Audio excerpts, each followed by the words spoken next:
अस्सलामु अलैकुम वरहमतुल्लाहि वबरकातुहू। नहमदुहु व नुसल्ली व नुसल्लिमु अला रसूलिहिल करीम। अम्मा बाद फ़अऊज़ु बिल्लाहि मिनश शैतानिर रजीम। बिस्मिल्लाहिर रहमानिर रहीम। अलिफ लाम मीम ज़ालिकल किताबु ला रैब फ़ीह हुदल लिल मुत्तक़ीन। सदक़ल्लाहुल अज़ीम। गौसे आज़म बमने बेसरो सामा मददे क़िबले दी मददे काबे ईमान मददे बगिरदाबे बला उफ्ताद कश्ती मदद कुन या मुईनुद्दीन चिश्ती। अस्सलातु वस्सलामु अलैका या रसूल अल्लाह। अस्सलातु वस्सलामु अलैका या नबी अल्लाह। अस्सलातु वस्सलामु अलैका या हबीब अल्लाह व अला आलिका व अस्हाबिका या नूर अल्लाह सल्लल्लाहु तआला अलैहि वसल्लम।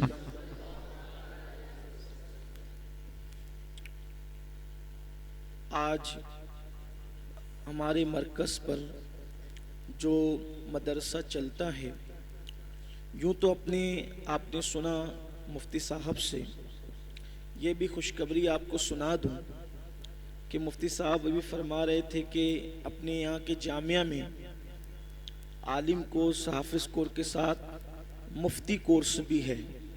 तो ये जो मुफ्ती साहब, मुफ्ती इम्तियाज़ साहब आपके सामने जो मुखातिब थे, ये अपने जामिया के पहले आलिम दीन भी है और पहले मुफ्ती भी है। ये छोटी सी उम्र आप इनकी देखें। जब ये हमारे यहाँ तैयबा ऑडियो केबल पर आते थे, अब्दुल रशीद भाई के मरहूम वालिद ये छोटे से थे, इनको ले कर के आते थे, बहुत छोटे से थे। तो उस वक्त कुछ दो चार अशार नाज शरीफ के पढ़ते थे और कुछ मस्जिद के इमाम साहब से दुआ याद कर ली थी, वो दुआ करते थे। तो हमें इस बात का एहसास था कि ये पढ़ें। इनके घर के लोगों ने माजरत कर ली कि हम इनको नहीं पढ़ाएंगे, नहीं पढ़ा सकते, लेकिन हमारे साथियों की तरफ से जिद और इसरार रहा कि नहीं, इन्हें पढ़ाइए। ये जो मुफ्ती साहब जो भी आपसे मुखातिब थे, इन्होंने स्कूल के साथ मदरसा पढ़ा, और ये भी आपको बता दूं, स्कूल के साथ मदरसा पढ़ा और तराशन भर के मदरसा पढ़ा। ये अपनी वालदा के साथ तराशन भरने भी जाते थे और मदरसे में भी आते थे पढ़ने के लिए।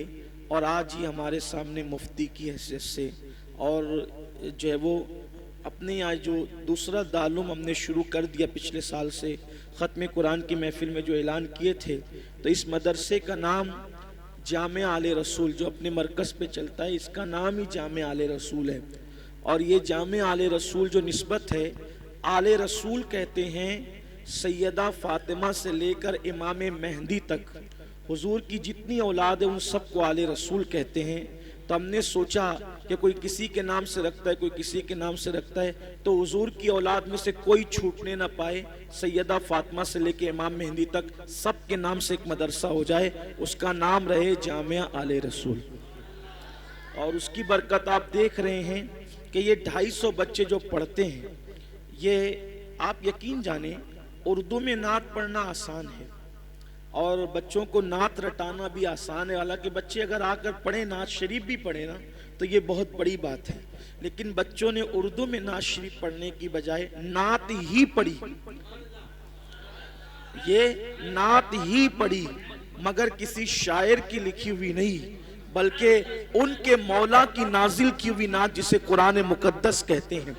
सुभान अल्लाह, सुभान अल्लाह। हमारे सरकार नज़मी फरमाते थे कि आगाज से आखिर तक कुरान है नाते मुस्तफ़ा, महबूब के बयान का कैसा अनोखा ढंग है। सुभान अल्लाह, सुभान अल्लाह। बहुत अच्छा पढ़ा बच्चों ने, और अल्लाह ताला बच्चों को, असातिज़ा की मेहनत है। हमारे हाफिज़ उसामा साहब जो मस्जिद के नायब इमाम है, हाफिज़ वसीम साहब अशरफ़ी जो मस्जिद आमना शरफ़ी के इमाम साहब हैं, हाफिज़ इसराइल साहब अशरफ़ी और हाफिज़ इरफान नूरी, हाफिज़ उसैदुर्रहमान साहब, ये सब हाफिज़ अतीक, ये सब असातिज़ा की मेहनत है और रात और दिन की मेहनत है। बच्चों को कुरान याद कराने के बाद माइक पे पढ़वाना ये आसान काम नहीं है।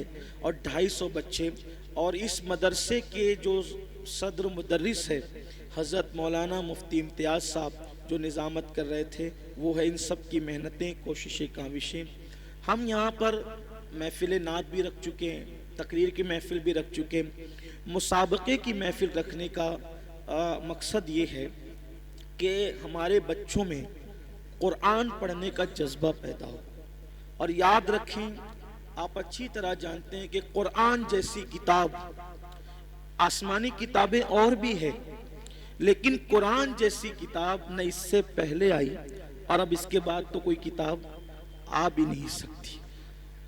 कुरान की बात है, कुरान का मौजज़ा है, कुरान का ये एजाज है कि कुरान को जितना पढ़ें जितना पढ़ें जितना पढ़ें, हर मर्तबा उसकी लज्जत आपको मिलती चली जाती है। और कुरान की अहमियत है, ये कुरान की अहमियत है। यहाँ मोहल्ले के लोगों भी हाजिर हैं, हमारे आसपास के लोग भी हाजिर हैं। तो कुरान की अहमियत की वजह से, कुरान देखो कितनी अजीम किताब है, कुरान की अहमियत की वजह से अल्लाह ने हर फरिश्ते को भी कुरान पढ़ने की इजाजत नहीं दी। हर फरिश्ता होकर, मासूम होकर, वो फरिश्ता कोई गुनाह नहीं करता, गीबत नहीं करता, अल्लाह की मर्जी के खिलाफ जिंदगी नहीं गुजारता, फिर भी हर फरिश्ते को कुरान पढ़ने की इजाजत नहीं है। मखसूस मुकर्रब फरिश्ते हैं, उन्हीं को कुरान पढ़ने की इजाजत है। तो जो दूसरे बाकी के फरिश्ते हैं वो अल्लाह से अर्ज करते, मौला हमें कुरान पढ़ने की इजाजत तो नहीं है, अब हम कुरान की लज्जत लेना चाहें तो क्या करें? तो अल्लाह फरमाता है, जमीन पर जाओ और मेरे जो बंदे कुरान पढ़ते हैं उनके मुंह पर अपना मुंह रख दो और कुरान की लज्जत हासिल कर। यानी जब हुजूर का कोई गुलाम कुरान पढ़ता है तो वो कितना मुकद्दस हो जाता है कि उसके मुंह की कोई कदर करे न करे, फरिश्ते उसके मुंह पर अपना मुंह रख करके उसकी लज्जत को हासिल करते हैं। छोटे छोटे बच्चे कुरान पढ़ रहे थे और जब उसमें अक्सर चूंकि आखिरी पारे की तिलावत हो रही थी, जो लोग समझे होंगे यकीनन कहीं कयामत का जिक्र, कहीं जहन्नम का जिक्र, कहीं जन्नत का जिक्र, कहीं मैदान महशर का जिक्र, ये सब आपने सुना। अगर आप तवज्जो करते तो मजीद आपका मैं शुक्रिया अदा करता हूँ कि आपने अपना कीमती वक्त दिया। याद रखें, कुरान से अपना रिश्ता मजबूत करें। बल्कि अब यहाँ इशा के बाद तालीम बालगा का भी नज्म है। अगर आप बड़ी उम्र के हैं, कुरान पढ़ना नहीं जानते, आओ कुरान सीखो। इससे पहले कि मौत आए कुरान सीख लो, क्योंकि फरमाया गया कि जिसने जिंदगी में कुरान पढ़ना नहीं सीखा और वो मर गया तो कयामत के दिन उसको अंधा उठाया जाए। कयामत में वो अंधा, इसलिए हर मुसलमान पर लाजिम है कि वो कुरान पढ़ना सीखे। हम अगर 24 घंटे में सिर्फ 1 घंटा देते हैं कुरान सीखने के लिए, तो यकीन जाने कि आप कुरान चंद महीनों में, और 4-5 पारे आप अच्छे उस्ताद से पढ़ना अगर सीख गए तो इंशाअल्लाह तबारक व तआला आप खुद ब खुद कुरान पढ़ लेंगे। और कुरान पढ़ने की आदत डालिए। आज लोग कहते हैं मुसीबत में है, बलाओं में है, परेशानियों में है, कुरान पढ़िए। कुरान की बरकत से सारी मुश्किलें आसान होगी। अल्लाह की किताब से बड़ी कोई किताब नहीं है। एक सहाबी है रदी अल्लाह ताला अन्हु, उनका नाम है हजरत सैयदना उसैद इब्ने हुज़ैर रदी अल्लाह ताला। ये सहाबी हजरत उसैद इब्ने हुज़ैर रदी अल्लाह ताला अन्हु, ये रहते थे मदीना मुनव्वरा से, यानी कि किनारे की बस्ती में, खेत देहात के इलाके में रहते थे वो। और हुजूर अलैहिस्सलाम से कभी कभार मिलने के लिए आते थे। अब सहाबा की आदत थी कि सहाबा अक्सर रात को कुरान शरीफ पढ़ते थे। अगर मेरी बहनें भी सुन रही हैं, अगर आप अकेले में जब सब सो जाएं, उस वक्त आप कुरान पढ़ेंगे ना, तो दिन में कुरान की लज्जत अलग है और रात में कुरान की लज्जत अलग है। और जब आधी रात गुजर जाए तो कुरान की लज्जत अलग है। मौला अली फरमाते थे, मेरे मौला मुश्किल कुशा कहते थे कि जब मेरा दिल चाहता है कि मैं अल्लाह से बातें करूं, जब मेरा दिल चाहता है कि मैं अल्लाह से बातें करूं तो मैं नमाज पढ़ने लगता हूं, और जब मैं चाहता हूं कि अल्लाह मुझसे बातें करें तो मैं कुरान पढ़ने लगता हूं। तो रात में कभी कुरान खोलकर बैठिए। डॉक्टर इकबाल जर्मनी से डॉक्टरी पढ़े हुए आदमी थे, लेकिन उस शख्स का कुरान पढ़ने का मिजाज ये था कि जब वो कुरान रात को पढ़ते थे तो इतना रोते थे कि सुबह को जो उनके आंसू मुसफ़े कुरान पे गिरते थे तो धूप निकलने के बाद वो कुरान के औराक सुखाने के लिए उनके घर वाले रख दिया करते थे। इकबाल की शायरी में जो चाशनी है वो कुरान की बरकत है, वो दुरूद मुस्तफ़ा सल्लल्लाहु अलैहि वसल्लम की बरकत है। डॉक्टर इकबाल ने अपनी कौम से मुखातिब होकर कहा था कि तुमने कुरान से मरना सीखा है, मरना, काश कि तुम कुरान से जीना सीख लेते। भाई मरने वालों के सराहने हम क्या पढ़ते हैं? सूरह यासीन पढ़ते हैं। और अकीदा क्या है? हदीस भी है कि जो शख्स सकरात वालों के पास कुरान पढ़ेगा तो मौत की तकलीफ आसान हो जाएगी। तो जिस कुरान की बरकत से मौत की तकलीफ आसान हो सकती है, क्या उस कुरान की बरकत से जिंदगियों की तकलीफें आसान नहीं हो सकती? मौत की तकलीफ मुश्किल है या जिंदगी की तकलीफ मुश्किल है? मौत की तकलीफ ज्यादा है, जिंदगी की तकलीफ की कोई हैसियत नहीं है। तो फरमाया कि इकबाल कहते हैं कि तुमने कुरान से मरना सीखा, तुम कुरान से जीना सीखो, कुरान अपनी जिंदगी में शामिल करो। तो सहाबा की आदत थी, कुरान पढ़ते थे। मौलाना ने अभी, मुफ्ती साहब ने मोबाइल का जिक्र किया। मोबाइल मोबाइल ऐसा घुस गया ये जालिम हमारी जिंदगी में कि इससे कोई बचा नहीं। जैसे पैसे से कोई ना बच सका, अब पैसे के बाद दूसरी मकबूल चीज ये है, मोबाइल से कोई नहीं। क्या पंडित, क्या मौलवी, क्या इमाम, क्या लीडर, क्या अमीर, क्या गरीब, क्या बूढ़ा, क्या बच्चा, सभी इसमें मुब्तला हो गए। इधर से घंटी बजी टुन, उधर से निकाल करके देखा किसका मैसेज है ना, बेचैन हो जाता है आदमी, किसका मैसेज है?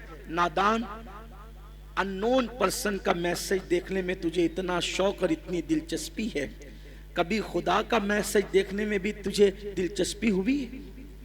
उसने भी तो कोई मैसेज भेजा है ना, उसका भी तो कोई फरमान है, उसका भी तो कोई हुक्म है, उसी को कुरान कहते हैं। आओ कुरान की तरफ। अल्लाह के रसूल सल्लल्लाहु अलैहि वसल्लम ने हज्जतुल वदा के मौके पे फरमाया था कि मैं तुम में दो भारी चीजें छोड़कर जा रहा हूं और दोनों का दामन मजबूती से पकड़े रहना, तुम कभी गुमराह नहीं हो सकोगे। फरमाया था एक अल्लाह की किताब है और दूसरी मेरी अहले बैत है।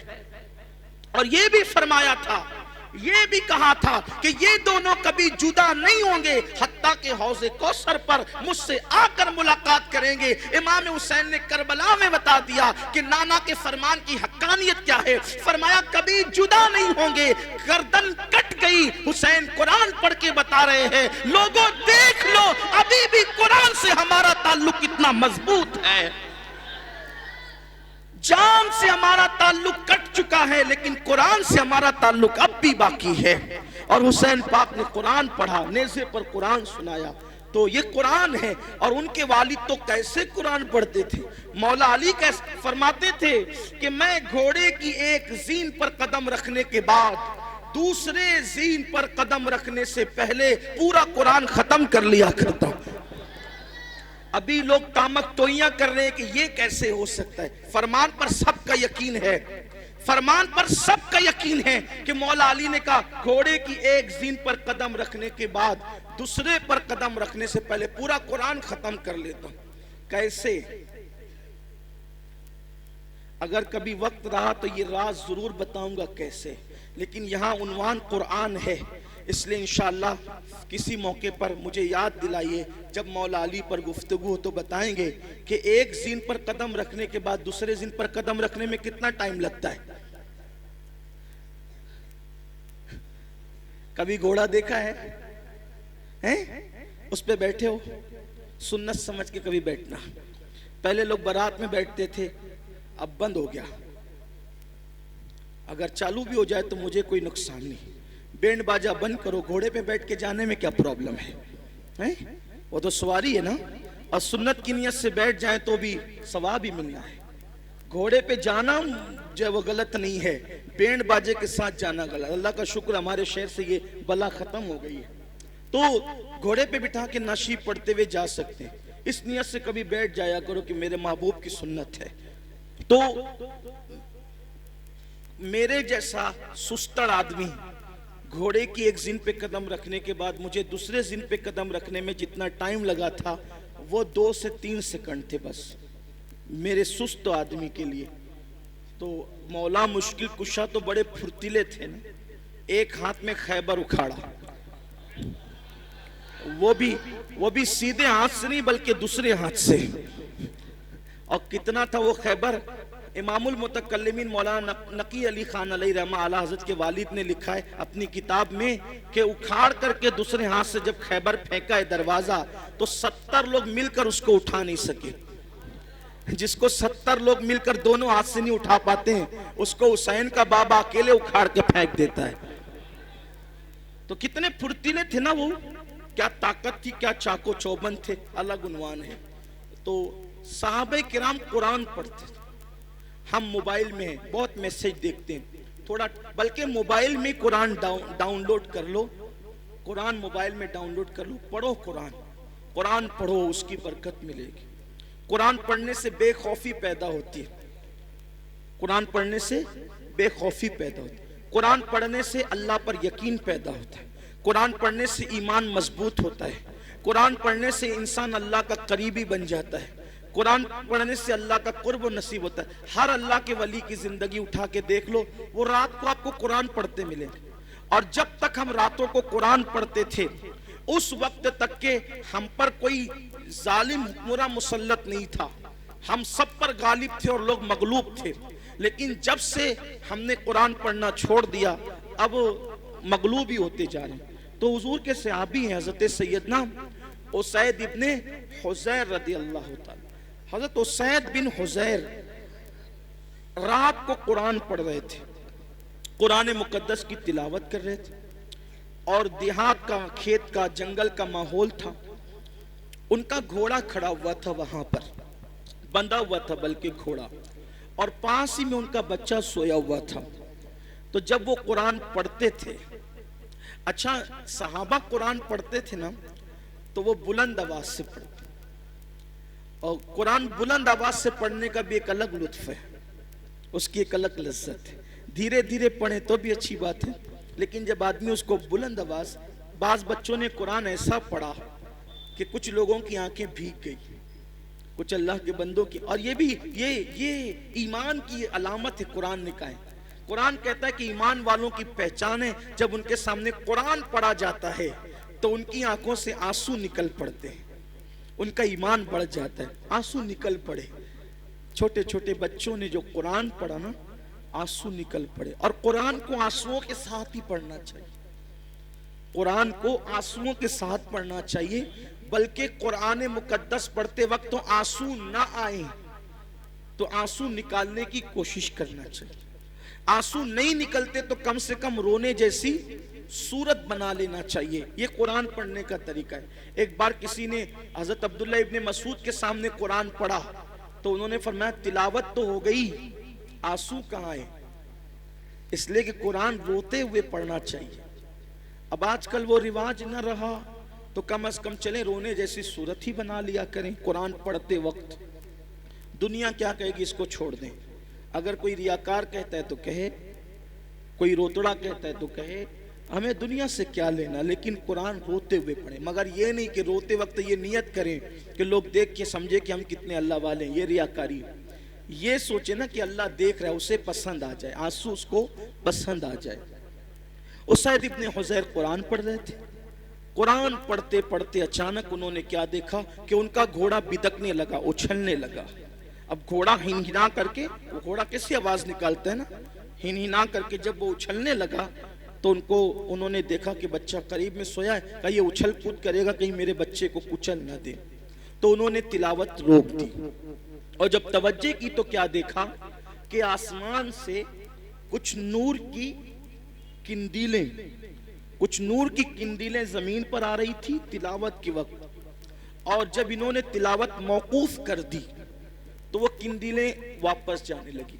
फिर इन्होंने तिलावत शुरू की, फिर घोड़ा हिनहिनाने लगा, उछलने लगा, और फिर किंदीलें जमीन की तरफ आने लगी। फिर इन्होंने घोड़े को उछलते कूदते कुरान पढ़ना मौकूफ कर दिया। सुबह को गए, बारगाह रिसालत में हाजिर हुए तो अर्ज किया, या रसूल अल्लाह, रात का हाल ये और ये था।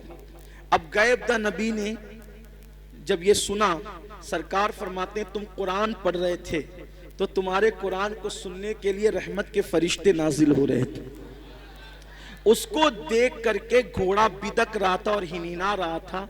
अगर तुम कुरान की तिलावत न रोकते, मौकूफ न करते, तो फिर क्या होता, तुम उन फरिश्तों को देख लेते, उनकी ज़ियारत कर लेते, वो जो रहमत के फरिश्ते नाजिल हो रहे थे। ये कुरान है।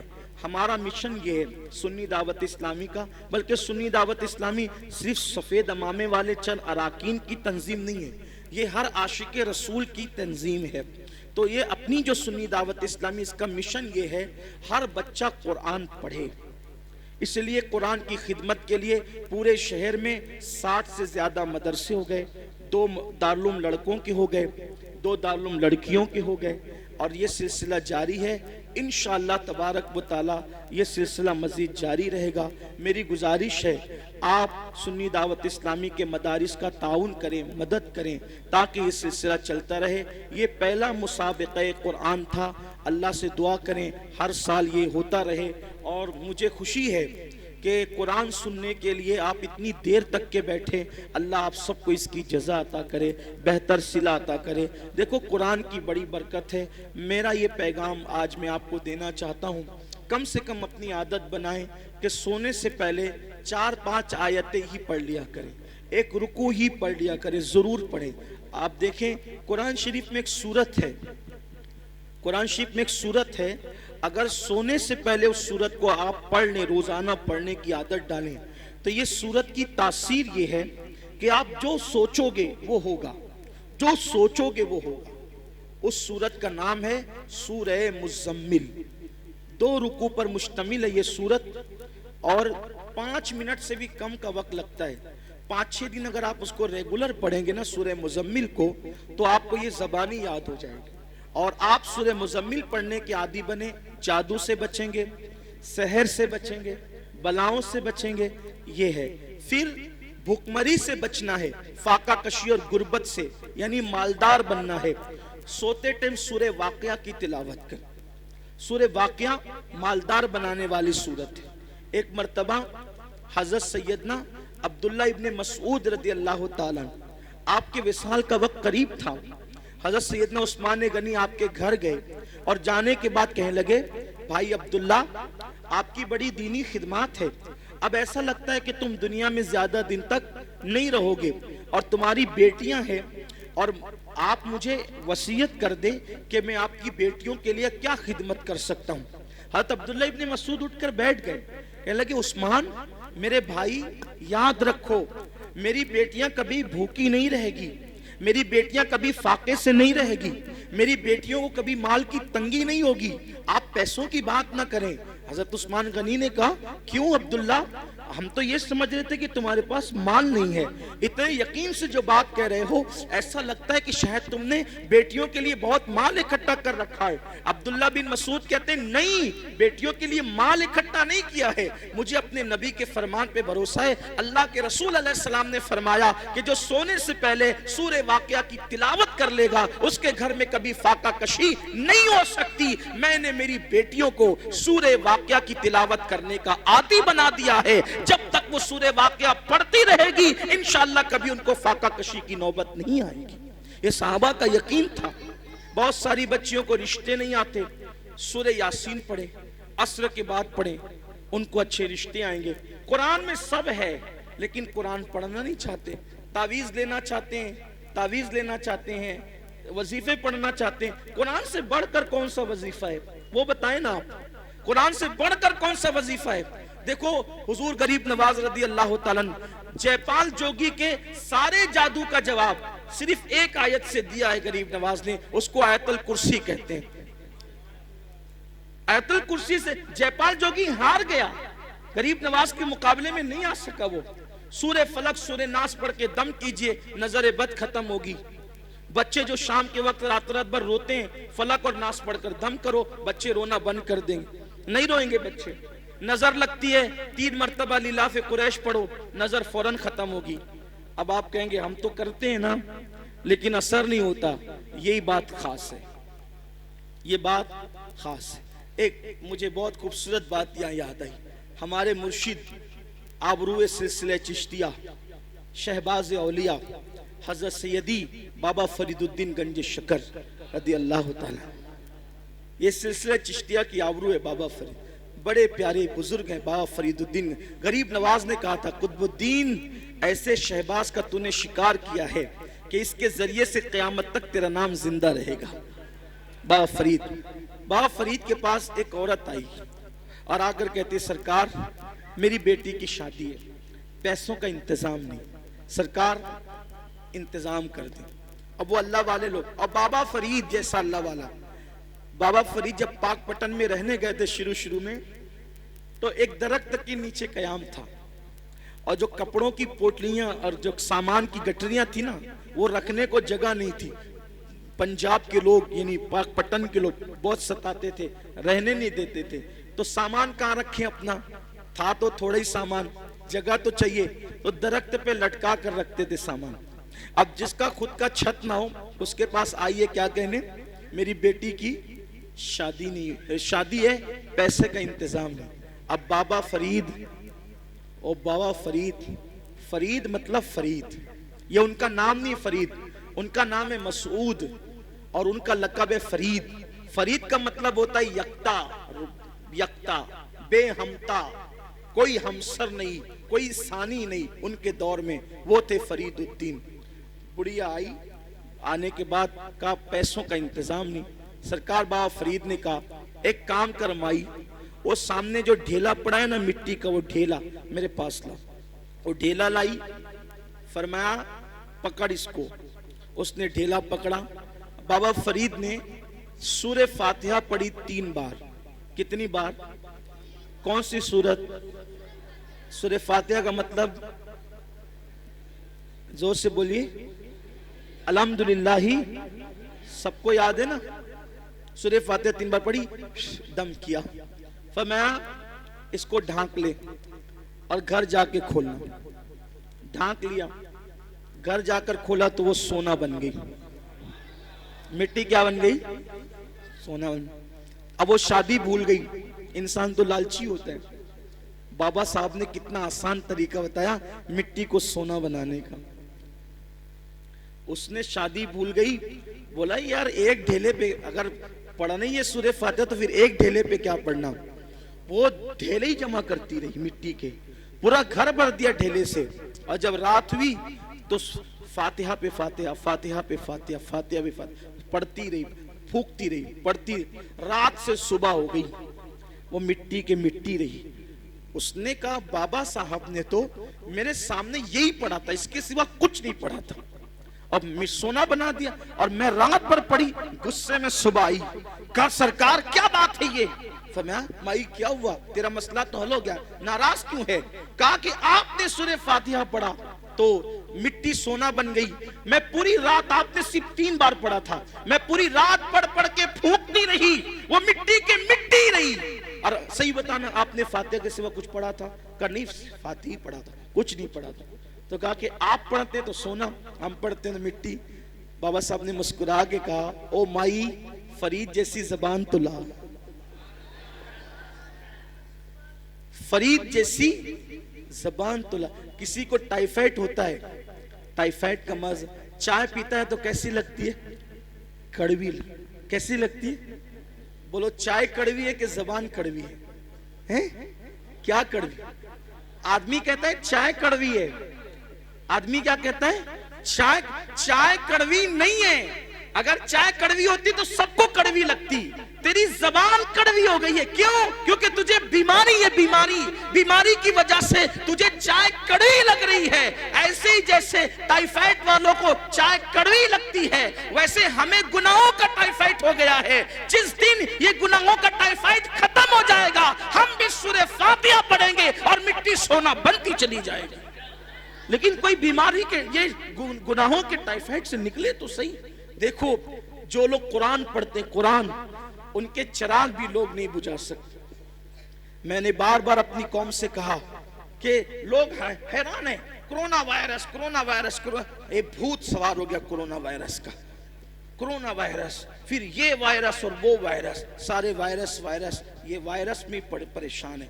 अरे नादान, सोच तो सही, कोई बस्ती से निकाल देगा, कोई ये कर देगा, कोई मार डालेगा, कोई कत्ल कर देगा, कोई लूट लेगा, कोई ये करेगा, वो यार कोई कुछ नहीं करेगा। अल्लाह की किताब पकड़ो, अल्लाह की किताब पकड़ो, तुम्हारे जलाए हुए चिराग भी कोई बुझा नहीं सकता। आपको मिटाना आसान नहीं है, कुरान पकड़ कर देखो। क्या वो मशहूर सा वाकया मेरे मुर्शिद सैयदी शमसुद्दीन तुर्क पानीपती का नहीं सुना?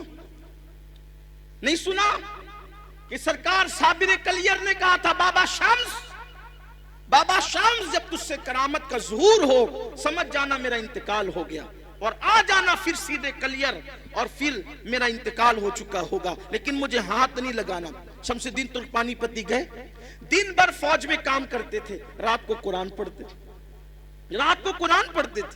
बादशाह हमले पे हमले कर रहा था, नाकाम हो रहा था। एक दिन बादशाह ने रात के वक्त हाथ उठा के दुआ की, मौला कामयाबी नहीं मिलती, इरशाद होता है तूफान आएगा और जिसका चिराग तूफान में भी जल रहा होगा।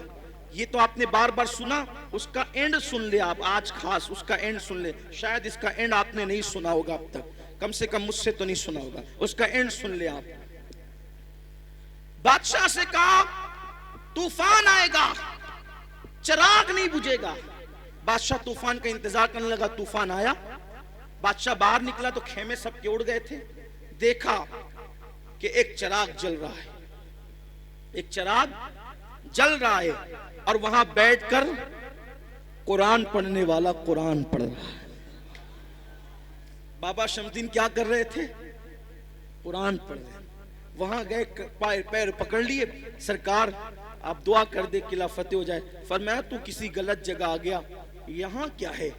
तो कहा कि हुजूर मुझे बताया गया ख्वाब में कि जो साहिब करामत होगा उसी की दुआ कबूल होगी। कहा कि साहिब करामत बहुत लोग हैं, मैं थोड़ी। तो कहा कि तवज्जो तो करें, इससे बड़ी करामत क्या होगी कि लोगों के खेमे उड़ गए और आपका चिराग भी नहीं बुझता, ये चिराग जल रहा है। वो चिराग क्यों जल रहा था?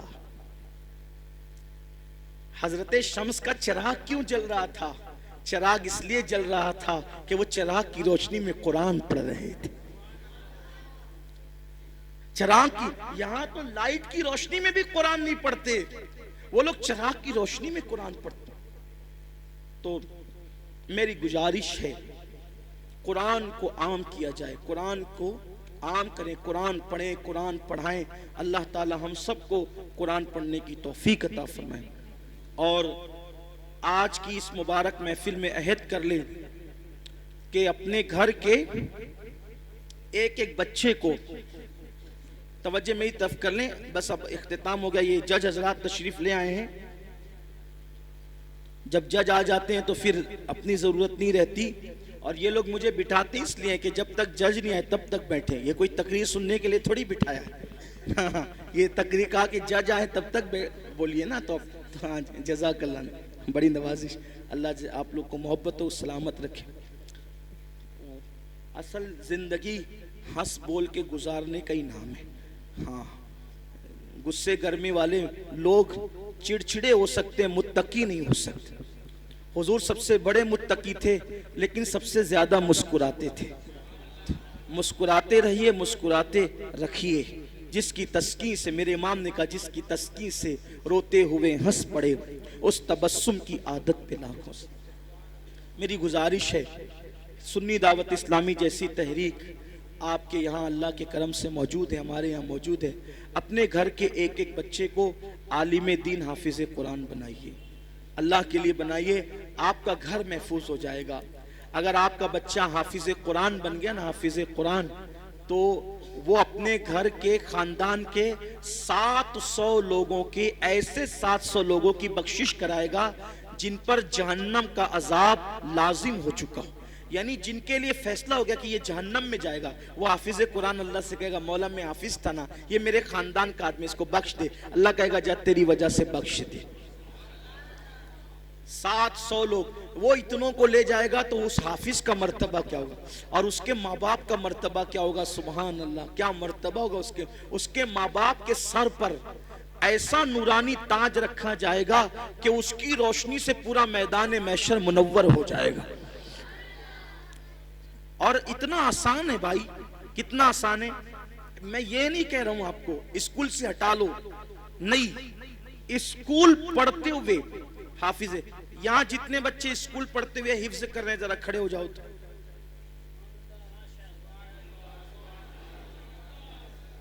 ये सब बच्चे स्कूल पढ़ पढ़ के हिफ्ज कर रहे हैं, और उसमें से 6 बच्चे इस साल हाफिज कुरान में, कितने, 5 बच्चे, माफ, जामिया पे 6 थे, यहाँ 5।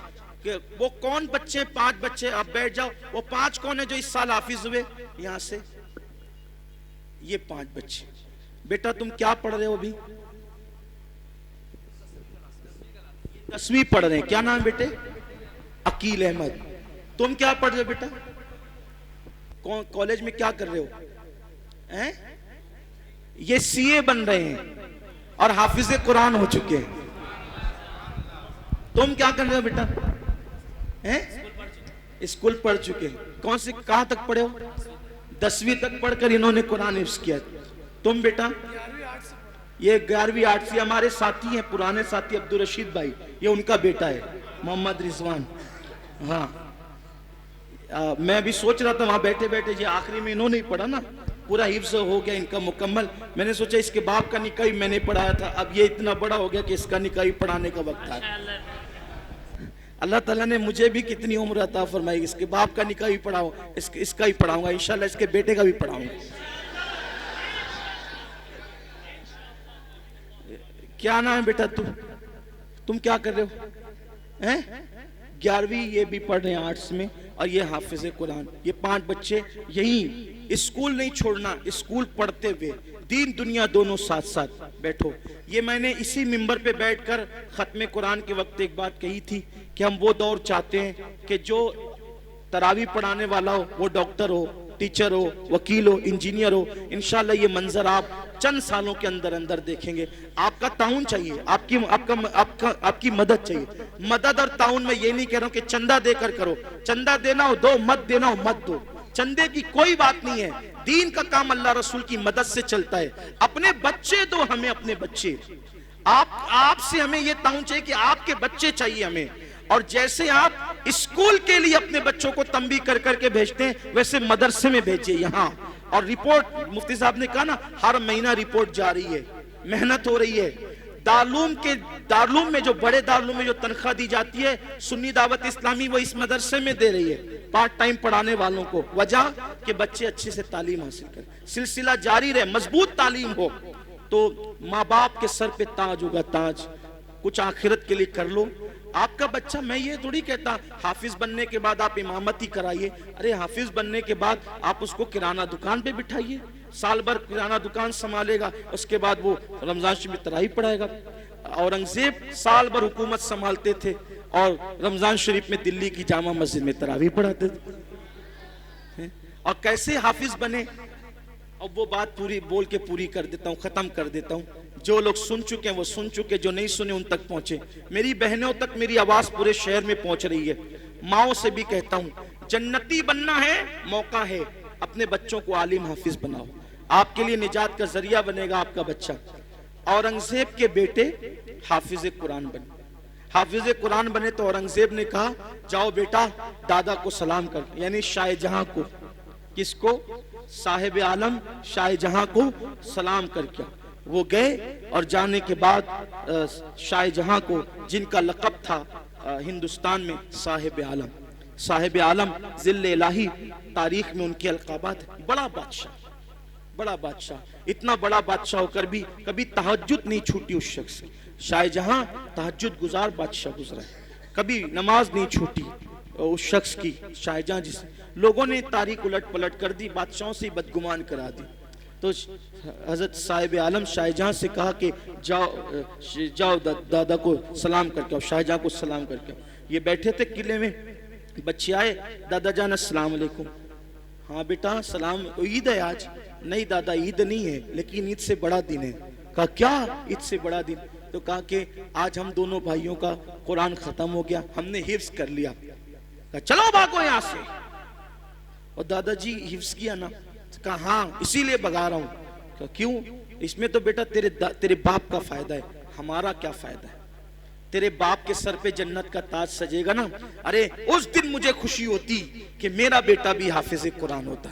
बच्चे गए, अब्बा दादा ऐसा ऐसा कह रहे थे। कहा बेटा तेरे दादा को जाके कह दे कि बाबा के सर पे भी इंशाल्लाह ताज होगा, मैं भी आज से हाफिज कुरान बनूंगा। और हुकूमत संभालते हुए सिर्फ 6 महीने में औरंगजेब ने कुरान शरीफ याद कर लिया। भाइयों वो हुकूमत संभाल करके 6 महीने में कुरान हिफ्ज कर सकते हैं औरंगजेब, तो हम लोग किराना दुकान संभाल कर नहीं कर सकते, हम लोग दुकान चला कर नहीं कर सकते। अरे आप सोचिए, हुजूर ताजुश शरिया इतने बड़े आलिम दीन माजी करीब के बुजुर्ग, उन्होंने जब उनकी आंखों की बिनाई इंतहाई कमजोर हो गई थी तब कुरान शरीफ याद करना, पूरी दुनिया का दौरा कर रहे हैं, फतवा दे रहे हैं, पढ़ा रहे हैं और उर्दू किताबों को अरबी में करवा रहे हैं, उसके साथ कुरान हिफ्ज भी कर रहे हैं। और दुनिया से जाते जाते उन्होंने जाने से पहले पूरा कुरान खत्म कर। आदमी करना चाहे तो कर सकता है। मैं बहुत मसरूफ हूं, मैं अरे क्या मसरूफ है, पूरा दिन तो इधर उधर बैठ करके जो है वो वक्त बर्बाद करते हो। कुछ टाइम अल्लाह के लिए निकालो, टाइम निकालो, टाइम दो और कुरान हिफ्ज करो। 2-2 3-3 आयतें भी करोगे तो बहुत याद हो जाएगा। दुआ करें अल्लाह मुझे भी तौफीक दे और आपको भी तौफीक दे कि हम कुरान शरीफ से अपने रिश्ते को मजबूत करें। बच्चों के जज हजरात आ चुके हैं, इंशाअल्लाह वो सुना देंगे और पहला दूसरा तीसरा इनाम दिया गया है। जिन लोगों ने मदद की इनाम देने में, अल्लाह उन सबको बरकतों से नवाजे। लेकिन जो भी इनाम होगा, अब सुन ले गौर से, जब भी इनामी मुकाबला होता है, इनाम किसको मिलता है? किसको मिलता है? बोलें, किसको मिलता है? बच्चों को। असल इनाम का हकदार कौन है? उस्ताद है। उस्ताद को हम भूल जाते हैं, लेकिन हमने कहा नहीं, असल इनाम के जो हकदार है वो उस्ताद है। तो जिन उस्तादों की मेहनत से पहला दूसरा तीसरा नंबर आएगा, सुन्नी दावत इस्लामी मालेगांव मजलिस शूरा की तरफ से और तमाम अरकान की तरफ से पहला इनाम जिसके शागिर्द को मिलेगा उस उस्ताद को भी 1100, दूसरा इनाम जिसके शागिर्द को मिलेगा उस उस्ताद को भी 1100 और तीसरा इनाम जिसके शागिर्द को मिलेगा उस उस्ताद को भी 1100। माशाल्लाह। और एक एक जोड़ा नहीं, ये तो 1100 रुपया तो तंजीम की तरफ से और एक एक जोड़ा भी मजीद है। अब आप कहेंगे कि पहला दूसरा तीसरा इनाम मिलेगा तो तीनों को 1100 क्यों? इसलिए कि तीनों ने मेहनत बच्चों पे बराबर बराबर की, लेकिन बच्चा कहीं पर डर गया, इसलिए कसूर बच्चे से हुआ है, उस्ताद से नहीं। इसलिए मेहनत तीनों ने बराबर बराबर की है। और फिर ये सारा सहरा जिसके सर बनता है, असातिज़ा ने तो मेहनत की, उनको तो मिलेगा। जो सदर मुदर्रिस हमारे हैं हजरत मौलाना मुफ्ती इम्तियाज नूरी साहब, उनको मैं अपनी तरफ से ये इनाम देना चाहता हूँ कि उनके सर पर आज जो है वो मैं अपने हाथ से अमामा बांधना चाहता हूँ दुआ के साथ। और ये दुआ करता हूँ कि अल्लाह इस मदरसे को खूब तरक्की अता फरमाए, उरूज अता फरमाए। हमारे बुजुर्गों का तरीका यही था कि काम करने वालों की हौसला अफजाई की जाए, काम करने वालों की हौसला अफजाई होगी तो काम होगा। हमारे यहाँ क्या है, जीते जी खूब सताते हैं और मरने के बाद दरगाह बनाते हैं। सही, ये शुरू से चला आ रहा है। देखा आपने, जीते जी इमाम हुसैन को सताया, शहादत के बाद मजार बनाई। इमाम बुखारी को शहर से निकाला, समरकंद से, बुखारा से, आखिरकार इमाम बुखारी को झोपड़े में तक जगह नहीं दी लोगों ने, लेकिन इंतकाल के बाद दरगाह बनाई। गौस पाक को सताया, दरगाह बनाई। पूरी जिंदगी अन्ना सागर के किनारे गरीब नवाज को गुजारना पड़ा विसाल के बाद। तो जीते जी कदर करो, मरने के बाद तो सब होगा, सब होगा। और मरने के बाद क्या होना है, अरे अगर अल्लाह राजी है, मैं अक्सर लोगों से कहता हूं गुंबद की परवाह मत करो, मरने के बाद गुंबद के नीचे रहेंगे कि नहीं रहेंगे। अगर अल्लाह को और उसके रसूल को राजी कर लिया, कचरे की कुंडी के पास भी लोगों ने दफन कर दिया, तो कब्र वहां भी जन्नत के बागों में से बाग बन जाएगी, अगर अल्लाह राजी है तो। और अल्लाह राजी नहीं है तो ताजमहल में भी कब्र बना लोगे तो भी जहन्नम के गढ़ों में से गढ़ ही बनना है। तो भी गुंबद की परवाह नहीं करें, जीते जी काम करने वालों की कदर करें, उनको दुआएं दें, उनकी हौसला अफजाई करें। अल्लाह ताला आप सबको जज़ाए खैर दे। और अल्लाह रब्बुल इज़्ज़त अब आगे का वो चाहे वो अब बच्चे अगर कोई पहला दूसरा तीसरा है तो दिल छोटा नहीं करना। हाँ, इनाम तो सब पहले तो दे ही दिया गया इनाम, नहीं एक इनाम तो दिया जा चुका है ना, पढ़ते।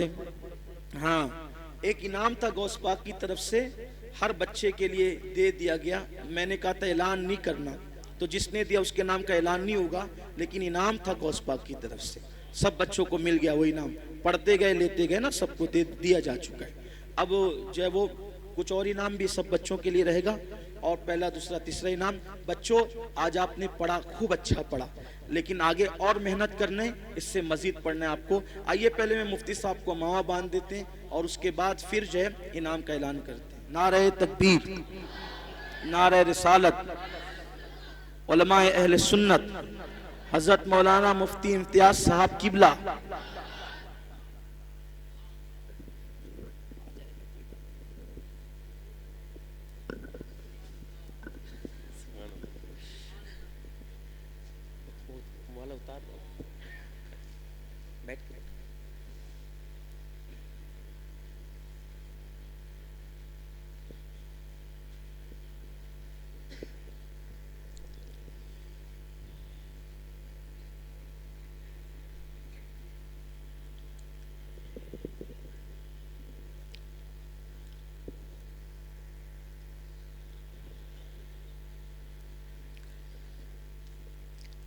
नारे तकबीर, नारे रिसालत, सैयद साहब किबला, मुफ्ती इम्तियाज साहब किबला, उलमाए अहले सुन्नत, सुन्नी दावत इस्लामी।